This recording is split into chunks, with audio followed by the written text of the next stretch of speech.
a very interesting story this morning involving Puka Nacua. Now, Puka can do no wrong. I mean, he's had a historic start to his season. It's a historic start to his career, really. Not just an all-pro receiver, was in MVP conversations early in the year, going to be an all-pro. This morning or yesterday in this week, there was a lot of talk that he was going to bring on Aiden Ross and Neon and go on their stream. Well, he tried to bring them into the building, to the facility, and Sean McVay reportedly was not very happy about it at all. Here, we're going to listen to Puka Nacua talking to Aiden Ross, and I want to get your reaction to this. You want to roll that clip, Robert? Especially that when Coach found out, like, he didn't fuck with that. Oh, yeah. I see. Yeah, just because of the short week, but I'm like, let me handle business on Thursday, and then we should be good. Makes sense. Once you guys get that win. Quick turnaround, yeah. All right. Well, makes sense. But, okay. Well, fuck. I know, that's on me. That's on Nah, dude, you're good. You're good. You'll beat the Seahawks, and then we can do something. Exactly. Then we do a freaking whole day, and we'll go from LA to Vegas to Miami for the weekend. Interesting to hear that. I mean, leading up to this game, and on my other show about the Rams with ESPN LA's Travis Rogers, we were talking this morning, and I said that it was possibly the most important regular season Rams game in franchise history, because the first 11-plus win team to play an 11-plus win team on TNF, if the Rams win this game, they have a 95% chance of finishing with the 1 seed in the NFC. If they lose this game, it's down to 22%. There's a lot at stake. Do you have an issue, Mr. Duarte, with Puka Nacua having these streamers being a distraction? And clearly, well, from what I heard too from sources, McVay was not happy about this. Yeah, I heard the same thing, especially with everything going on with the Rams this week. To have, Sean McVay, congratulations to him. First off, his birth of his second son happened on, I believe, Monday evening, somewhere around there. And so to have everything going on with a short week of prep, I don't know if I would say the most important regular season game in their franchise history, but it's definitely the most important regular season game of this season's history since the last time they played this team, I might add. Especially when you drop a game like Carolina and you look at the both schedules coming up, and it's going to be hard to see where either of these teams lose and where the Rams can make it up if they were to lose this game. Also, you got Puka banged up. He had cramps. He was dealing with some ankle issues in that game, had to limp off the field not once but twice. You probably don't have Devontae Adams for this game. You're not going to have Rob Havenstein or Tyler Higbee back for this game. Sean McVay said they're going to wait and pull them off IR for next week. So there's a lot to dissect. And so it's funny that you mentioned this, because I was following Aiden Ross's stream as he was hanging out with David Spade and Heather Locklear at David Spade's house in the Hollywood Hills.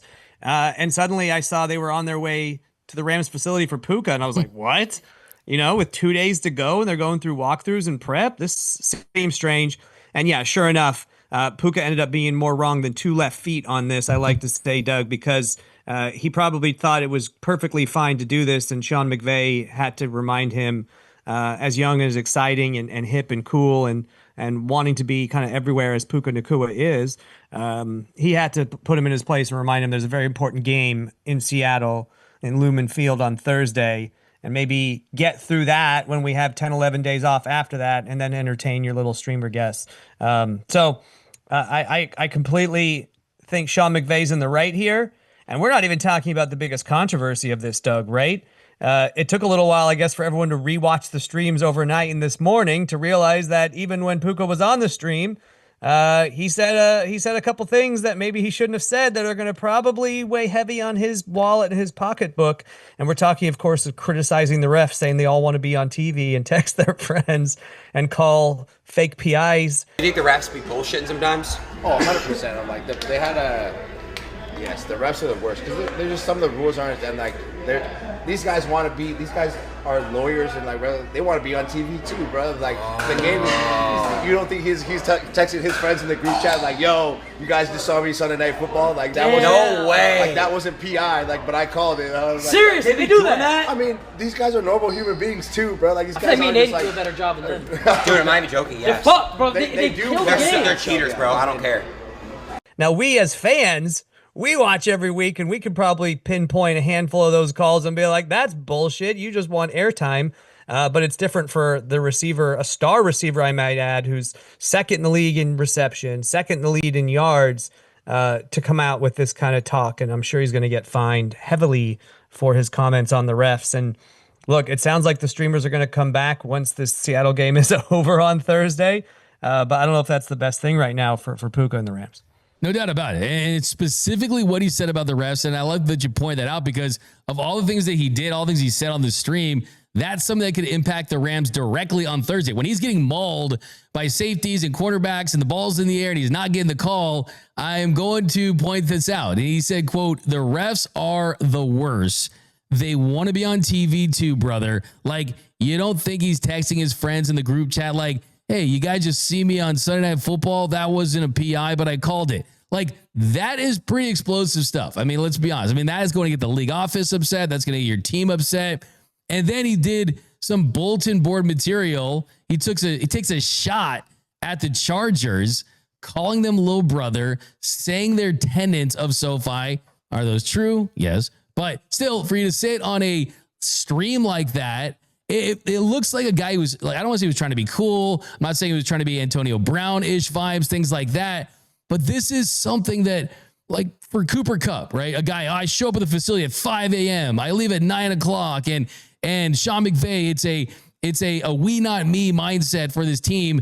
This is just the Rams don't do drama and they don't do distractions. And that's what I think kind of blows my mind, especially for a guy too on top. I don't know if you saw this. He's making like $3 million, right? Less than that. And he bought a $10 million diamond case to put his Jordan brand cleats in to go to the games. Like, are we getting some like weird, like, hey, he's not handling the fame well. He's not, I mean, I think this could be a wake up call for Puka Nacua.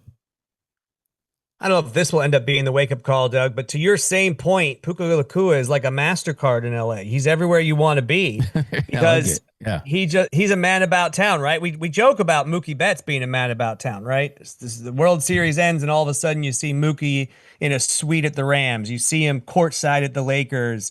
You see him at bowling tournaments. You see him popping up on TV shows, commercials. Like we were saying, Mookie Betts is the man about town. We were saying also similar things about Blake Snell. He was popping up everywhere with the World Series trophy after the Dodgers won the World Series.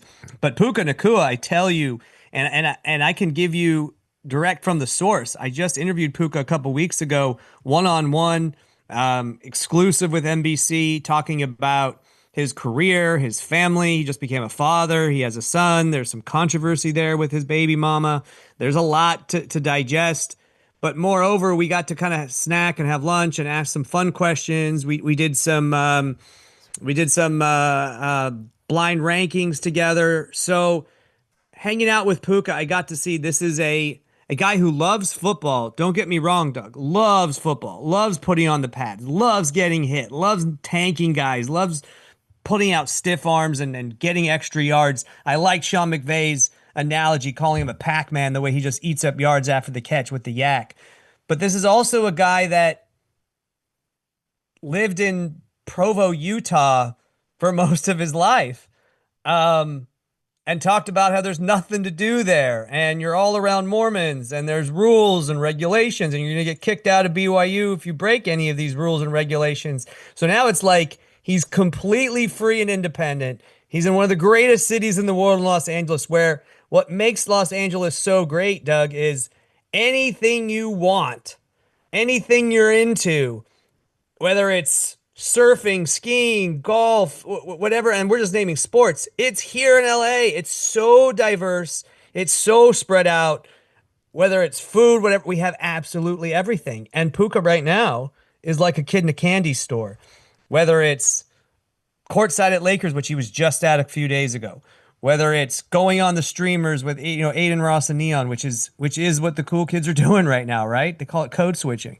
Whether he's doing that, whether it's, showing up at movie premieres, whether it's, rocking the $10,000 bag you just talked about. He also has a brand new chain worth, for number 12 that probably costs $500,000. He's probably, these comments on the refs are going to cost him as well. So I don't know if this is the wake-up call for Puka, but you're not going to see Matthew Stafford or Cooper Kupp or Sean McVay, hanging out with Neon or Kai Cenat or any of these guys. And look, we've seen LeBron do these things. We've seen other guys. It's not the worst. It's not the end of the world. But at some point, I think now that he has a son, now that he has fame, success, he's talked about how he wants to win a Super Bowl. He's talked about how he wants to retire early. So I think with Puka, some maturity at some point is going to happen. I look at Mookie Betts as the blueprint for what Puka eventually needs to be, right? You can still be seen. You can still be the sceney guy, I guess is the way to explain. You can still be courtside at Lakers. You can still be at all the sporting events. You can still be in a suite for the World Series at Dodger Stadium. You can still be in the UFC for fights and all these things and show up and look cool. But you don't have to like flash it. You don't have to be over the top. And I think Mookie's going on with a streamer pretty soon too, right? Isn't that happening as well? He is, but it's the off season, and he's won a couple World Series in a row, and we know what Mookie is. He's a future Hall of Famer, right? I think the big difference here is Puka Nacua is doing this, and look, I think there's a couple ways to look at it. Like, okay, wow, it's a 24-year-old hanging out with other 24-year-olds, and that's what guys do. And if he just showed up to the Laker game yesterday, would people be freaking out? Probably not. They probably wouldn't be. But if it's true, what everyone's saying, you're saying, myself, is that he upset Sean McVay, that if you have a problem with this, if you have a problem with us having a problem with this, that means you have a problem with Sean McVay, because he does not like this extracurricular stuff. You mentioned, would Matthew Stafford do this? Would Sean McVay do this? Would Devontae Adams and all these guys do it? How about this? Would Jackson Smith and Jigba do this week, who's been the best receiver in the NFL? So I think that I'm not holding this against Puka really long term, but it is kind of a pattern of behavior that I think maybe needs to stop. And the way you lay it out, I think is perfect. He's getting all these opportunities. He's famous now. You want to go to UFC. You want to go to the Lakers game. You want to be everywhere, like as you pointed out. But at some point, I think you kind of give fuel to the haters. And I think that if we're talking about Gen Z terms or whatever, this is a rare L for Puka Nacua. And no one doubts his talent. No one doubts his ability. No one doubts his dedication to the game. But let's say it's Thursday. He has a couple drops. Rams lose. And he's not getting calls. People are going to point all this stuff out. And you just don't want to give the media fuel. You don't want to give your haters fuel. You don't want to give fans fuel. Question, big picture, though. You look at the numbers. Look, I mean, we're talking about a guy right at the beginning of his career, essentially. He did say he does want to retire early, but 286 catches, almost 4,000 yards, 15 touchdowns in 41 games.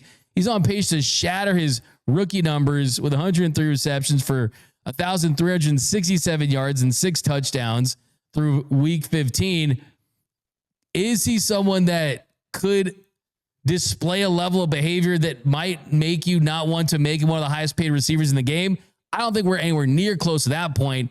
Is he going to get Jamar Chase money? Is he going to get Justin Jefferson money? I'm not so sure. I think he definitely deserves Garrett Wilson, $32.5 million per year money.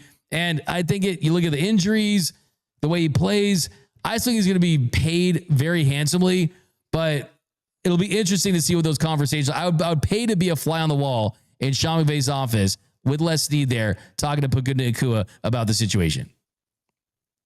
Yeah, you nailed it on the head as far as we're not questioning his performance on the field. We're not questioning his love of football. We're not questioning that, he's one of the top 5 wide receivers in the game at this point right now in the third year of his career, his junior year of his career.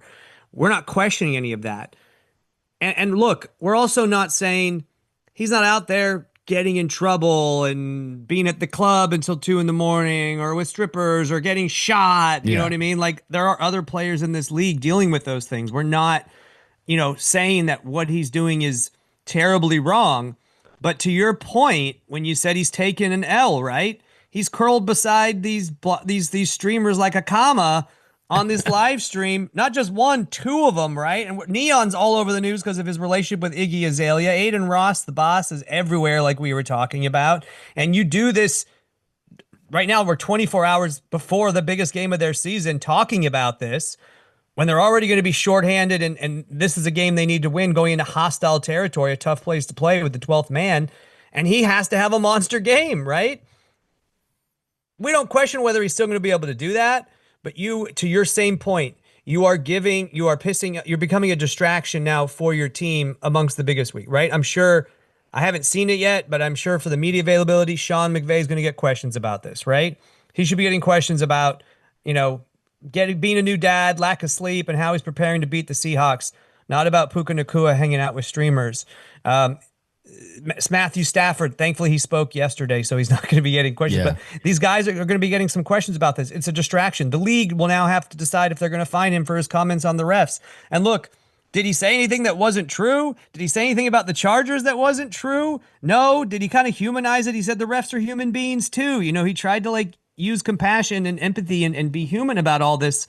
But there's got to be a timing for it, right? And a maturity level to it. You got to be aware of the optics of everything. And that's where we talk about Mookie needs to be his guiding light, right? Do all this in the offseason. Win a ring first, then go talk your shit, right? Like you're doing with the Chargers. Be prepared for all these things because you ain't Mookie yet at that level. But eventually you can see once he gets mature and has some maturity and aspires to be that, that's where Puka can be. But I think he's lacking that maturity right now at this point. 100%. I mean, I think that's a great example. Be like Mookie Betts. Everyone's like, oh, Mookie bowling, this and that. Go to the batting cages. Look, these guys have to have a life. They have to have some free time. But when you have won those championships, when you can point to those things, you're going to get a little bit of a longer leash. And you mentioned Sean McVay having a son, and his second son, Christian Alexander McCaffrey, a little CMC. We thought we were going to get CMC a couple years ago. We just got him in the form of Sean McVay's son. And I don't think he's going to lose. He's not seeing a loss in his week. We don't lose on that week. He's going to get a ring. I think it'll double as a pacifier. And I'm happy about that.